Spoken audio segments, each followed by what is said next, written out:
I've actually gone a little bit out of order because David Cole is going to speak after VJ, and I apologize for switching that up.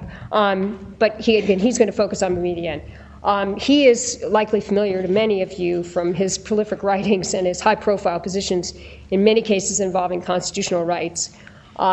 David had a really stellar career as a staff attorney for the Center for Constitutional Rights, where he litigated a variety of key constitutional law cases, and he continues to litigate for them as a volunteer staff attorney.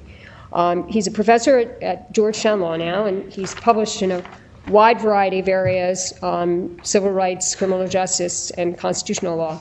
And among other things, he's the author of 3 books, Enemy Aliens, Double Standards and Constitutional Freedoms in the War of Terrorism, Terrorism in the Constitution, Sacrificing Civil Liberties for National Security. Those are among them. He's received numerous awards for his civil rights and civil liberties work, which are really too numerous to mention here, but are a testimony to his tireless work and tremendous contributions. Then we'll hear from Catherine, and after that from Jeffrey Price, who's down at the other end. Jeff is a vice chair of the International Dispute Resolution Practice Group at Steptoe & Johnson, where he focuses mostly on treaty-based arbitration of investor-state disputes. He served in the 1990s as a senior official in the Office of the Secretary of Defense, where he negotiated a number of nuclear disarmament agreements with former Soviet republics, participated in policy toward Bosnia and NATO enlargement, and represented the United States in multilateral negotiations. I would be surprised if many of you didn't read a number of the articles that quoted him regarding the impact of Medellin on international practice, and so I think we'll hear from him on that sort of practical implications for other types of cases that involve international tribunals. So really, we just have a wonderful panel here, and without more, I'll get us going. Okay, so John first. Well, thank you, Nancy, and it's good seeing you guys again. I was here, as Nancy mentioned, back in December, and I see a few familiar faces.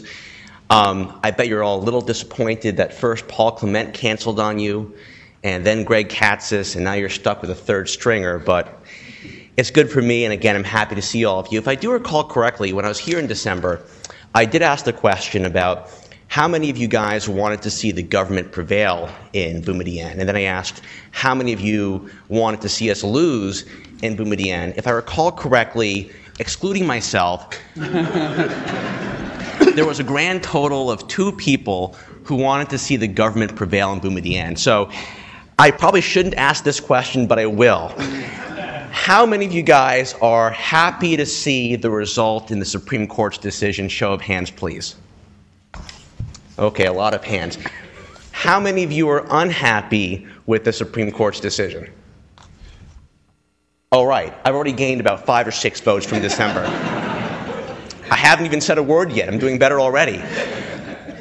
And I did see a few people who not voted at all. So what I think I'll do, if it's okay, is just very briefly recount the background of the case. I'm sure most of you know it already, but the petitioners in Boumediene were aliens detained in Guantanamo Bay, Cuba, as enemy combatants.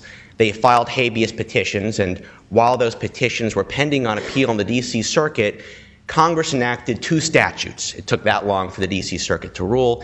2 statutes, the first of which was the Detainee Treatment Act, and the second was the Military Commissions Act. And the Detainee Treatment Act, the first one, did 2 things.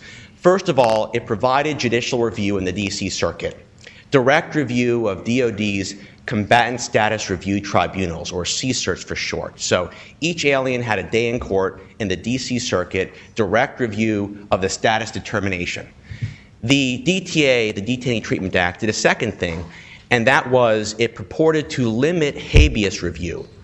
But the Supreme Court in Hamdan held that the habeas strip did not apply to pending habeas cases, which is why Congress then enacted in 2006 the Military Commissions Act, which unambiguously, unequivocally purported to eliminate all habeas jurisdiction for alien enemy combatants.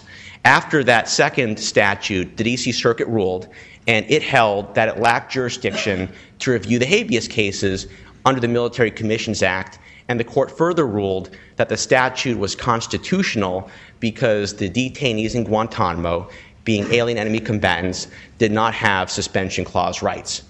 That was the decision that was then reviewed by the Supreme Court in Boumediene, and I guess the rest is history. On June 12th, the Supreme Court issued its decision, a narrow 5-4 ruling, which said a couple things. First of all, it held that Section 7 of the Military Commissions Act, the habeas strip, was unconstitutional insofar as it stripped away habeas jurisdiction. And second, the court held that the Detainee Treatment Act review in the D.C. Circuit was not an adequate substitute for habeas. The court then elaborated just a little bit and said that habeas review has to allow for legal claims, sufficiency of the evidence claims, and also had to allow the detainee to submit his own exculpatory evidence, including new evidence obtained after the CSIRT issues its decision. So that, in a nutshell, is the Supreme Court's decision in Boumediene. It held detainees have suspension clause rights. It struck down Section 7 in part, and it held that the DTA is not an adequate substitute. Okay, so that brings us here today. And there are 3 issues I wanted to briefly talk about. I don't want to take too much of your time. You've got much better speakers over here. So 3 very quick issues. The first one is, what does this decision mean for the 280 to 300 detainees who are in Guantanamo? Second, what does this decision mean for the 10,000 plus detainees in Iraq, Afghanistan, and around the world? And the third question is, what does this decision mean for the role of the judiciary with respect to the war-making powers of the political branches? Starting with the first issue of what this decision means for the detainees of Guantanamo. And as noted, there are between 280 to 300 detainees in Guantanamo, about a quarter of which have already been slated for release or transfer. And the $64,000 question is, what rights do these detainees have? We know from the Supreme Court's decision they have suspension clause rights. But beyond that, it's unclear because the Supreme Court very clearly said, we're not going to decide the rules of the game. We're not going to address what procedural or substantive rights these detainees have.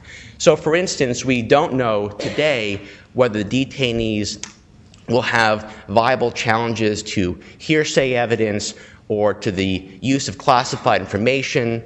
We don't know the extent to which, if any, the detainees can subpoena witnesses or whether they can appear in D.C. for their habeas hearings. We don't know the burden of proof. There are many unanswered questions which will have to be worked out now, first here in district court in D.C., then if there are appeals in the D.C. Circuit, and perhaps eventually the Supreme Court again. Of course, I have my views on how these issues should work out, and I think it would be a pretty scary world if Khalid Sheikh Mohammed could come to this country, could review classified information, and could invite his fellow terrorists into D.C. for his hearing. But these, of course, are issues that DDC is going to have to work out first, and then eventually the D.C. Circuit and the Supreme Court. So these are all unanswered questions, and we hope to get answers to these questions expeditiously. If there are any appeals, we hope those will move expeditiously as well. We all want the same thing here, which is a quick resolution to these procedural questions so we can then address the merits of these cases, if any. So that's the first question. The second question is what the decision means with respect to the 10,000 plus detainees around the world. And of course, there are detainees in Iraq, Afghanistan, and there are many more than 280 or 300 in Guantanamo, which is why probably the real juice, if any, of the Supreme Court's decision will be if the court then applies its decision to the rest of the world.